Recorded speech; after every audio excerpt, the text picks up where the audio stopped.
Good evening. तो आज जो है सेट नंबर 249 और इसके जीके जीएस के क्वेश्चंस को हम लोग देखने का प्रयास करते हैं। क्वेश्चन नंबर फर्स्ट जो हमारे सामने है, जरा इसको देखिए। कही रहा है कि 1857 के विद्रोह ने बिहार के कई नगरों को प्रभावित किया। बिहार के विभिन्न नगरों में विद्रोह के विस्फोट का सही क्रम। पहले रोहिणी। अभी रोहिणी कहाँ है वर्तमान में? झारखंड में है। कहाँ? देवघर के निकट है। ठीक है, वहां से पटना, मुजफ्फरपुर और फिर जगदीशपुर। करेक्ट आंसर आपके पास निकल करके आ गया। ये बी आ गया। ठीक है, बी आ गया। 1857 का जो विद्रोह था, ये विद्रोह, इसमें ध्यान दीजिएगा कि बिहार में लायल नाम का एक अंग्रेज अधिकारी था। अंग्रेज अधिकारी था, उसकी हत्या की गई थी, वो मारा गया था इसी में। ठीक है, ध्यान रखिएगा। 26 अप्रैल 1858 को कौन? कुंवर सिंह जो है, कुंवर सिंह की क्या हो गई थी? कुंवर सिंह की मृत्यु हो गई। उसके बाद जो है अमर सिंह ने गुरिल्ला गुरिल्ला युद्ध के माध्यम से कैमूर पहाड़ी से क्या किया? इस इस विद्रोह को जारी रखा। विद्रोह को जारी रखा। तो आंसर आपका निकला 1 का बी। निम्नलिखित का सही कलान। वुड का एजुकेशन डिस्पैच कब आया था? तो 1853। किसके टाइम पे भाई? डलहौजी के टाइम पे आया था। डलहौजी के टाइम पे आया। मैकाले का 1835। क्या कहा इसने? कि भारत में ब्रिटिश एजुकेशन सिस्टम होना चाहिए। भारत में ब्रिटिश एजुकेशन जो सिस्टम है ये होना चाहिए, ऐसा उसने कहा था। ठीक है, ये हो गया। द सर्जेंट और एजुकेशन रिपोर्ट 1944 में आई थी। इंडियन एजुकेशन हंटर कमीशन 1882 में रिपन के शासनकाल में आया था। और ये मुख्य रूप से ध्यान देना है आपको कि प्राइमरी और मिडिल की बात करता था, मिडिल एजुकेशन की बात करता था। तो कुल मिला के आंसर क्या निकल के आया? 53, 35, 44, 1882। सबसे पहले 2 हो जाएगा। 2 के बाद आपके पास क्या बन जाएगा? 1 बन जाएगा। 2 1 2 1 के बाद बन जाएगा आपके पास 4। 2 1 4 3, यानी सेकंड का आंसर आपके पास निकल कर आ गया। क्या? ए। क्या आ गया? ए आ गया। सूची 1 को सूची 2 से मिलाना है। दैनिक आज, ये एक्चुअली में शिव प्रसाद गुप्ता का था समाचार पत्र। ध्यान दीजिएगा। ठीक है, लीडर किसका? मदन मोहन मालवीय का। नेशनल हेराल्ड किसका? जवाहरलाल नेहरू का। और पायनियर किसका? जॉर्ज एलन का। तो 4 3 2 1 करेक्ट आंसर आपके पास ये आ गया। ठीक है, अमृत बाजार पत्रिका किसका था? अमृत बाजार पत्रिका ये था शिशिर कुमार घोष का। शिशिर कुमार घोष का किस भाषा में था ये? इसकी लैंग्वेज जो थी वो बंगाली थी। बंगाली भाषा का ये एक्चुअली में था। और ये एक राष्ट्रवादी पत्रिका था। राष्ट्रवादी पत्रिका था। इसमें जो है मुख्य रूप से देखा जाए तो लीटन के द्वारा जो वर्नाकुलर प्रेस एक्ट लाया गया था, वर्नाकुलर प्रेस एक्ट जो लाया गया, उस वर्नाकुलर प्रेस एक्ट के तहत इस पर प्रतिबंध लगाने की बात थी। और यही वो पत्रिका था जिसने रातों रात अपनी भाषा को बांग्ला से क्या कर लिया? इंग्लिश कर लिया था।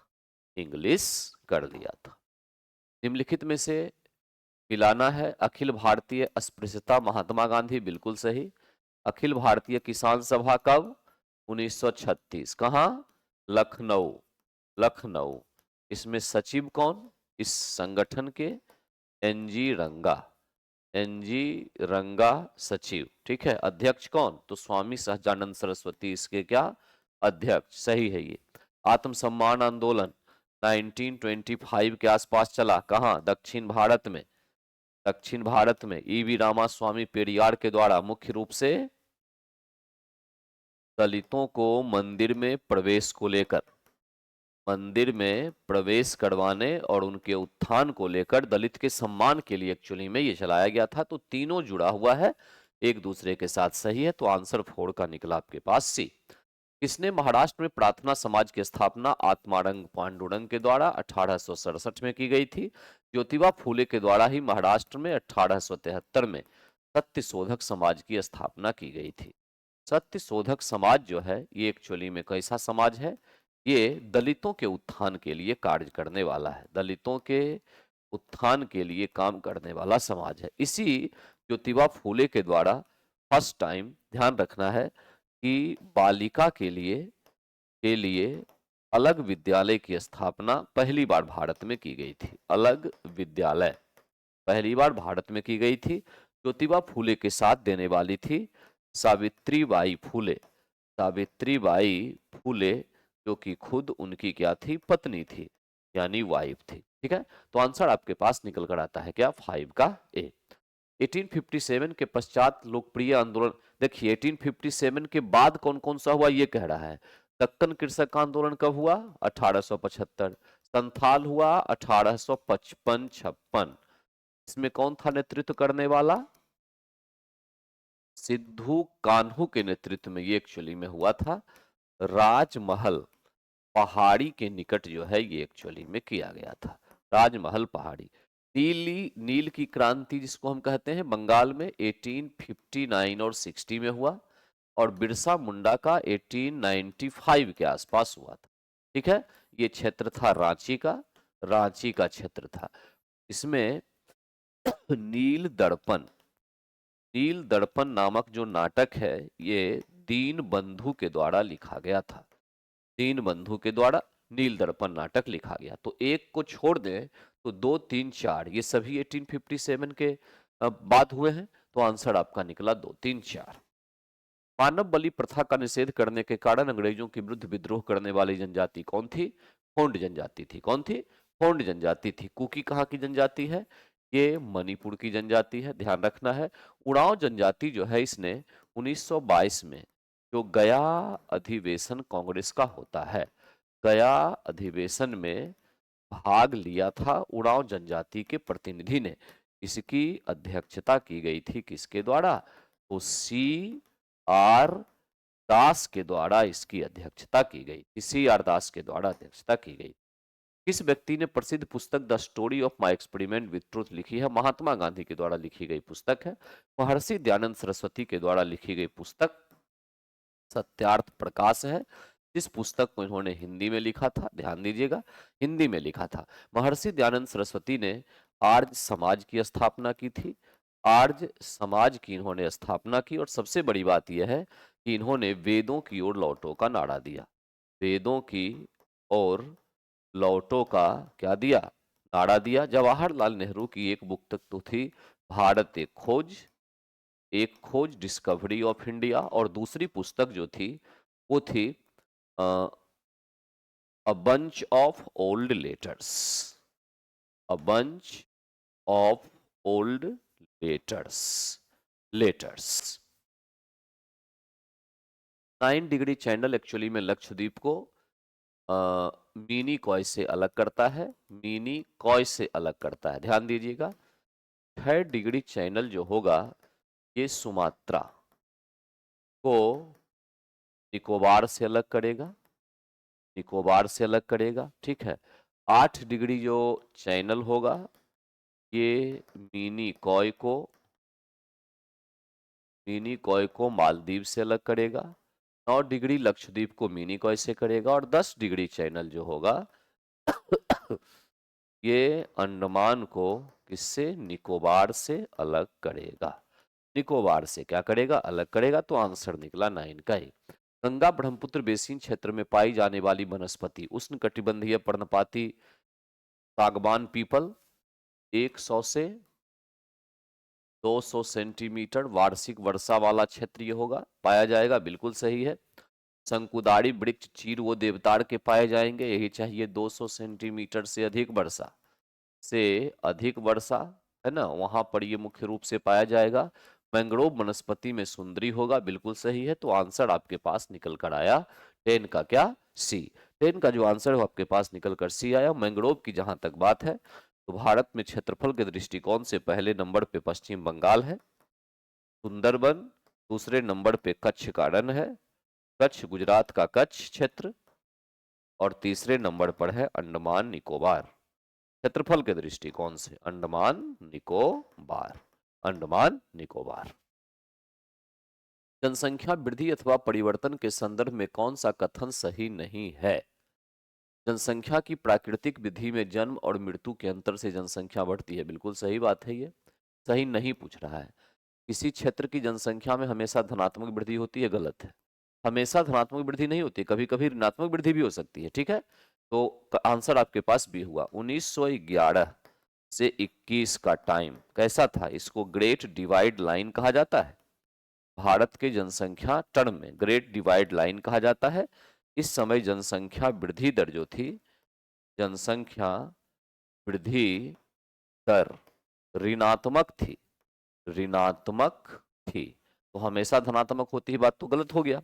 और जनसंख्या का सिद्धांत किसने दिया है? जनसंख्या का सिद्धांत देने वाला प्रमुख एक था माल्थस। कौन था? माल्थस के द्वारा सिद्धांत दिया गया है। भारत के किस राज्य में सबसे पहले मानसून आता है? मानसून सबसे पहले केरल में आता है, ध्यान दीजिए। मानसून जिसकी चर्चा जब होती है तो इसको हम दक्षिणी पश्चिमी मानसून के नाम से जानते हैं। ठीक है, इस दक्षिणी पश्चिमी मानसून का प्रभाव जो होता है उष्ण कटिबंधीय पूर्वी एवं पश्चिमी जेट स्ट्रीम से सीधा सीधा रिलेशन है। इसका स्ट्रीम से रिलेशन है। दक्षिणी पश्चिमी मानसून से 74% वर्षा भारत प्राप्त करता है। अगर हम इसको टाइमली देखें तो सबसे पहले ही आता है अंडमान निकोबार में। अंडमान निकोबार द्वीप के साथ अगर देखें तो, और अगर भूमि के साथ देखें, मुख्य भूमि, तो आता है कहाँ? ये केरल में। कहाँ आता है? केरल में ये आता है। ठीक है, दक्षिणी पश्चिमी मानसून। और दक्षिण पश्चिमी मानसून की जो मात्रा है, मात्रा उत्तरी पश्चिमी भारत की ओर और क्या होती है? घटती जाती है। क्या होती है? घटती जाती है। पृथ्वी की प्राकृतिक विशेषताओं जैसे पर्वत, पठार, मैदान और नदियों को दर्शाने वाला मानचित्र भौतिक मानचित्र कहलाता है, जो आपके राज्य, जिला, शहर, सड़क आदि को दर्शाए वो एक्चुअली में क्या कहलाएगा? राजनीतिक मानचित्र के नाम से उसको जाना जाएगा। भारत के संदर्भ में भारत का क्षेत्रफल विश्व के कुल भौगोलिक क्षेत्रफल का 2.4% है। और विश्व की कुल जनसंख्या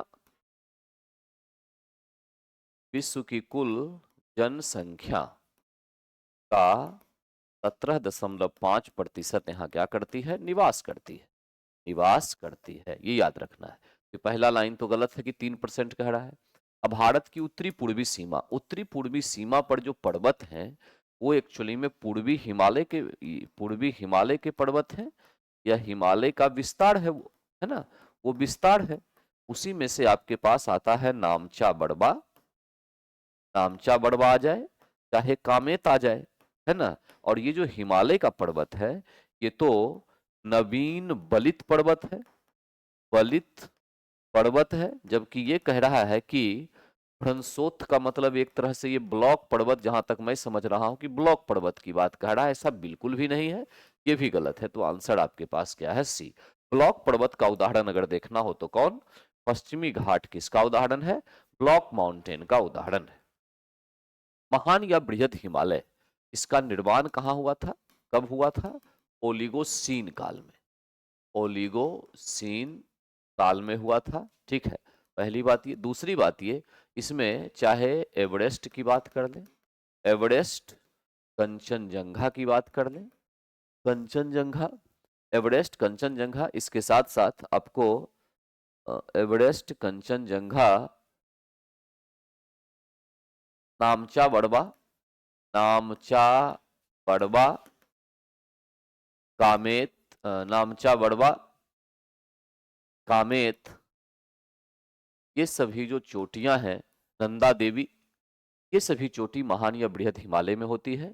और इसकी औसत ऊंचाई जो होती है वो 6000 मीटर होती है। औसत ऊंचाई 4000 नहीं है, यही पॉइंट, आंसर सही निकला ये। ठीक है, ये जो भाग है ये क्रोड का बना हुआ है, ग्रेनाइट का, और इसमें हिमानी की संख्या काफी क्या होती है? अधिक होती है। तो आंसर 15 का निकला आपके पास ए। निम्नांकित युग्मों से कौन सा सही नहीं है? पहाड़ी द्वाब ब्यास रावी के मध्य, बिल्कुल सही। बिस्त द्वाब जो है ये ब्यास और सतलज के मध्य होगा, सतलज। यहाँ पे दिया हुआ है चेनाब, यही गलत है, तो आंसर आपके पास निकल कर भी आ गया। रचना रावी और चेनाब के बीच होगा। पंजाब में कितनी नदी बहती है? 5 नदी बहती है। उस 5 नदी में से सतलज जो है का उद्गम भारत में नहीं है। ध्यान दीजिएगा, भारत में नहीं है, उसका उद्गम भारत में नहीं है। ये मानसरोवर झील के निकट राक्षस ताल से निकलती है, ताल से निकलती है। और ध्यान रखना है, सतलज पूर्ववर्ती नदी का उदाहरण है। पूर्ववर्ती नदी का क्या है एक्चुअली में? उदाहरण है, पूर्ववर्ती नदी का उदाहरण है। ठीक। 1 किग्रा सेंटीमीटर पर स्क्वायर जो है ये दाब 1 बार के बराबर है। ठीक है। जो दाब होता है, प्रेशर, इसको हम फोर्स अपॉन एरिया लिखते हैं। फोर्स का न्यूटन, एरिया का मीटर स्क्वायर। तो इस प्रकार से न्यूटन पर मीटर स्क्वायर, जिसको पास्कल के रूप में भी जाना जाता है। अगर हम वायुमंडलीय दाब की बात करें, वायुमंडलीय दाब, तो ये होता है 1.05 इंटू 10⁵ पास्कल। ठीक है। अगर हम द्रव का दाब किस चीज पर निर्भर करता है? तो 3 चीज पर, डी, जी, एच। डी का मतलब हो गया द्रव का क्या? घनत्व यानी डेंसिटी। और यहाँ एच का मतलब ये हो गया कि द्रव की सतह से वस्तु की गहराई, वस्तु की क्या? गहराई। द्रव की सतह से वस्तु की गहराई। ठीक है। तो आंसर आपके पास निकला बी। निम्नलिखित में कौन सा सुमेलित नहीं है? डेसिबल ध्वनि की प्रबलता की इकाई है। डेसिबल में 45 से लेकर 55 डेसिबल जो होता है, ये एक्चुअली में नॉर्मल कहलाता है, नॉर्मल। ठीक है, एक पॉइंट। दूसरा पॉइंट, 75 डेसिबल से अधिक अगर हो जाए तो ये क्या होता है? काफी डेंजरस होता है। डेंजरस का मतलब खतरनाक होता है। अश्वशक्ति शक्ति की इकाई है, ये भी सही है। कौन सही नहीं है? सेल्सियस।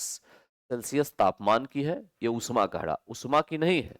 उष्मा की इकाई अगर हम देखेंगे तो वो जूल होगी। क्या होगी? जूल या कैलोरी। जूल या कैलोरी, ये उष्मा की होगी। ठीक है। सेल्सियस का क्या हो जाएगा?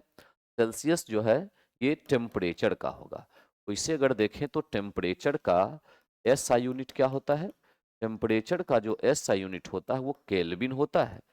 केल्विन होता है। केल्विन के बारे में एक बात और ध्यान रखना है, केल्विन में टेम्परेचर कभी नेगेटिव में नहीं होता, कभी नेगेटिव में नहीं होता है, नहीं होता है। ठीक है। क्योंकि 0 kelvin is equal to -273 degree centigrade.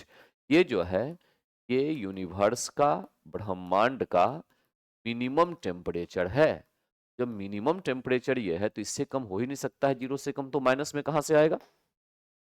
मनुष्य की आंख में किसी वस्तु का प्रतिबिंब रेटिना पर बनता है। ये प्रतिबिंब हमेशा रियल और क्या होता है? इन्वर्टेड होता है।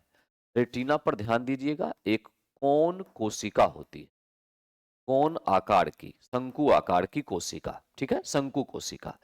इस कोशिका में अगर कोई डिफेक्ट हो जाए तो डिफेक्ट होने के बाद वो व्यक्ति लाल रंग और हरा रंग में अंतर नहीं कर पाता है। इसी को कहते हैं कलर ब्लाइंडनेस। कलर ब्लाइंडनेस जो है वो इसी को कहा जाता है। ठीक है, ध्यान दीजिएगा। आइरिज क्या करती है? आइरिज जो है प्यूपिल, प्यूपिल के साइज को कंट्रोल करती है, बड़ा छोटा करने का काम आइरिज का। और आइरिज जो है आंख में विभिन्न रंग का होना इसके कारण से होता है। रंग का होना ये आइरिज के कारण से ही होता है। किसी की आंखें नीली, किसी की ब्लैक, किसी की व्हाइट। रासायनिक तत्व के अणु के संदर्भ में चुंबकीय क्वांटम संख्या ओरिएंटेशन को दिखाती है। चुंबकीय क्वांटम संख्या ओरिएंटेशन किस प्रकार से वो रखा हुआ है। ठीक है, ओरिएंटेशन को दिखाने वाला होता है magnetic quantum number. Quantum number की बात जो करते हैं ये एक्चुअली में 4 प्रकार के होते हैं। 4 प्रकार के क्वांटम संख्या होती है केमिस्ट्री के अंदर। इसमें से मैग्नेटिक क्वांटम संख्या ओरिएंटेशन को दिखाती है। कौन सा सही सुमेलित नहीं है? सिल्वर ब्रोमाइड कृत्रिम प्रकाश संश्लेषण का कोई लेना देना नहीं है इसके साथ, तो ये इससे संबंधित नहीं है, गलत है। सिल्वर आयोडाइड कृत्रिम वर्षा सही है। लिथियम बाइकार्बोनेट गठिया का उपचार सही है। सिल्वर ब्रोमाइड का उपयोग कहाँ होता है? तो ब्लैक एंड व्हाइट फोटोग्राफी में होता है। ब्लैक एंड व्हाइट फोटोग्राफी में इसका उपयोग किया जाता है, ठीक है। तो प्रकाश संश्लेषण के लिए इसका उपयोग नहीं होगा। प्रकाश संश्लेषण मैक्सिमम किस कलर में होगा? रेड कलर में होगा। और मिनिमम किस में होगा? बैगनी में होगा या ब्लू में होगा, ठीक है, ध्यान रखिएगा। हरे रंग में बिल्कुल नहीं होगा, प्रकाश संश्लेषण हो ही नहीं सकता है, हरे रंग में बिल्कुल नहीं होगा। जैविक जगत में होने वाले कार्य गुण पद्धति के अध्ययन ज्ञान को मशीनी जगत से जोड़ना बायोनिक्स कहलाता है। बायोनिक्स के नाम से जानते हैं। बायोनोमिक्स की जब बात आती है तो इसमें क्या होता है कि जीव का क्या, जीव जो होते हैं उन जीव का मुख्य रूप से पर्यावरण के मध्य संबंध, पर्यावरण के मध्य संबंध, जीवन शैली ऐसी है, जीवन शैली आदि का जो अध्ययन होगा, इसी को एक्चुअली में कहा जाएगा क्या? बायोनोमिक्स। क्या कहते हैं इसको? बायोनोमिक्स के नाम से इसको जाना जाता है। अधोलिखित में कौन सा यौगिक विटामिन नहीं है? नियासिन कौन सा होते हैं? तो ये विटामिन जो है, नियासिन जो है, ये मुख्य रूप से विटामिन B3 होती है। B3। राइबोफ्लेविन कौन सा है? विटामिन B2 है, ठीक है। पायरिडॉक्सिन कौन होता है? विटामिन B6 होता है, ठीक है, B6। साइनोकोबालेमिन क्या होता है? साइनोकोबाल एमीन विटामिन B12 होता है ना, विटामिन बी। रेटिनॉल क्या होता है? रेटिनॉल ये विटामिन ए होता है। कैल्सीफेरॉल क्या होता है? कैल्सीफेरॉल ये विटामिन डी होता है। यहाँ पर थायरॉक्सिन जो है ये विटामिन नहीं है, ये एक हार्मोन्स है। हार्मोन्स जो होता है ये शरीर के मेटाबॉलिज्म को नियंत्रित करने वाला होता है। मेटाबॉलिज्म को क्या करता है? ये कंट्रोल करने का काम करता है। तो आंसर आपके पास निकला 20। कभी गुणसूत्रों की वंशागति का सिद्धांत देने वाला कौन था? तो सटन एवं बॉवेडी था, है ना। सटन एवं बॉवेडी ने इसको दिया था। क्या कहा था इसने? कि जीन जो होते हैं गुणसूत्र पर स्थित होते हैं, पहली बात ये। दूसरा बात ये, सेकंड पॉइंट ये कि लक्षण जो हैं जीन के माध्यम से, जीन के द्वारा निर्धारित होते हैं जो एक पीढ़ी से दूसरी पीढ़ी में जाते हैं। एक पीढ़ी से दूसरी पीढ़ी में क्या होते हैं? जाते हैं। ये कहा गया था किसके द्वारा? सटन एवं बॉवेडी के द्वारा। ये इनहेरिटेंस ऑफ क्रोमोसोम्स, है ना, गुणसूत्र की वंशागति सिद्धांत दी गई थी इसके।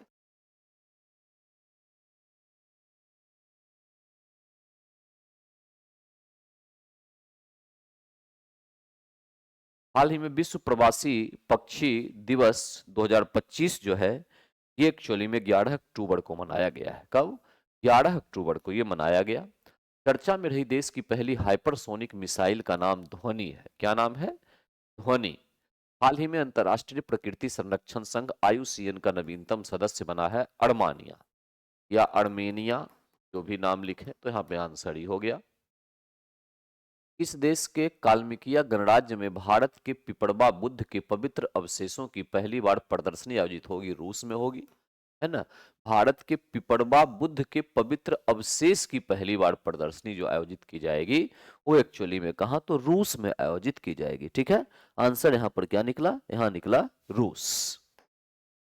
हाल ही में भारतीय तटरक्षक बल ने 2 दिवसीय क्षेत्रीय खोज और बचाव अभ्यास रेस एरेक्स 25 कर्नाटक में आयोजित किया। हाल ही में केंद्रीय स्वास्थ्य मंत्रालय ने पहली मानसिक स्वास्थ्य राजदूत दीपिका पादुकोण को नियुक्त किया है। क्रिकेट के सभी प्रारूपों में 50 मैच खेलने वाले पहले भारतीय गेंदबाज जसप्रीत बुमराह बने हैं और 2025 को शहरी विकास वर्ष गुजरात के द्वारा घोषित किया गया था। शहरी विकास वर्ष। तो आज का डिस्कशन यहीं तक, मिलते हैं अगले क्लास में। Thank you very much.